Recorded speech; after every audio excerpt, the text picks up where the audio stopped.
మన channel name వచ్చి royal girl Meena. So ఏంటంటే ఈరోజు మా ఫ్రెండ్స్ అరకు నుంచి నా కోసం పనసపండు అయితే పంపించారు. సో దీన్ని నేను ఇప్పటిదాకా టేస్ట్ చేయడమే కానీ కట్ చేయడం అయితే నాకైతే రాదు. సో ఫస్ట్ టైం పనసపండు అయితే కట్ చేస్తున్నాను.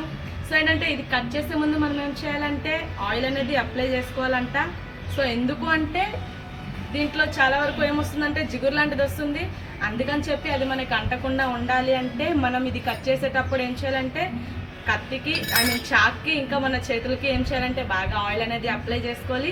అప్లై చేసినాక నెక్స్ట్ ఏంటంటే ఇది కట్ చేసే ప్రాసెస్. సో ఇదైతే నాకు కట్ చేయడం రాదు. దీంట్లో మా ఫ్రెండ్స్ హెల్ప్ కూడా తీసుకుంటాను. ఓకేనా?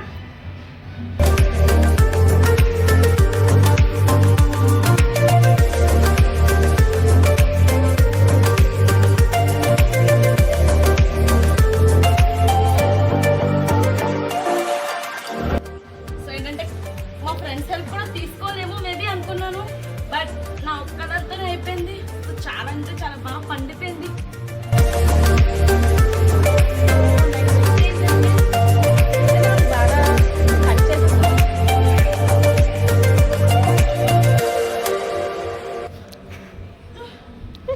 చాలా కష్టపడాల్సి వస్తుంది. సరే లాస్ట్ టైం ఫైనల్గా ఏంటంటే ఇప్పుడు పనసపండు టేస్ట్ చేసేద్దాం. ఓకేనా?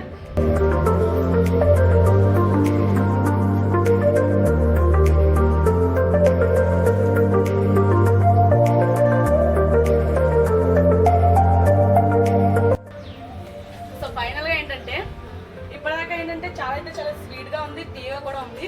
ఇవన్నీ కూడా మనం ఏం చేద్దామంటే తీసి కలెక్ట్ చేద్దాం. ఎన్ని వచ్చాయి ఏంటి అనేది లాస్ట్లో కౌంట్ చేద్దాం. ఓకేనా? ఆపే. సో ఇవేంటంటే నియర్లీ ఒక 60-70 వరకు అయిపోయి ఇంకా చాలా ఉన్నాయి. సో కౌంట్ అయితే మధ్యలో మిస్ అయిపోయింది. ఎందుకంటే ఇంత టేస్టీ చూస్తుంటే తినకుండా అయితే ఉండలేకపోయాను. సో కౌంట్ మిస్ అయిపోయింది కాబట్టి ఇంకా మరి కౌంట్ చేయకూడదు అనుకుంటున్నాను. మీకు కూడా కావాలా? అయితే వచ్చేయండి మన వైజాగ్. సో ఫైనలీ ఏంటంటే పనసపండు అయితే మొత్తం క్లీన్ అయిపోయింది. సో చూడండి ఇక్కడ చాలా ఫ్రూట్స్ అయితే వచ్చున్నాయి. చాలా వరకు తిన్నాం కూడా. సో ఇలాంటి మరిన్ని వీడియోస్ చూసుకోవాలి అనుకుంటే మన ఛానల్ని సబ్స్క్రైబ్ చేసుకోండి.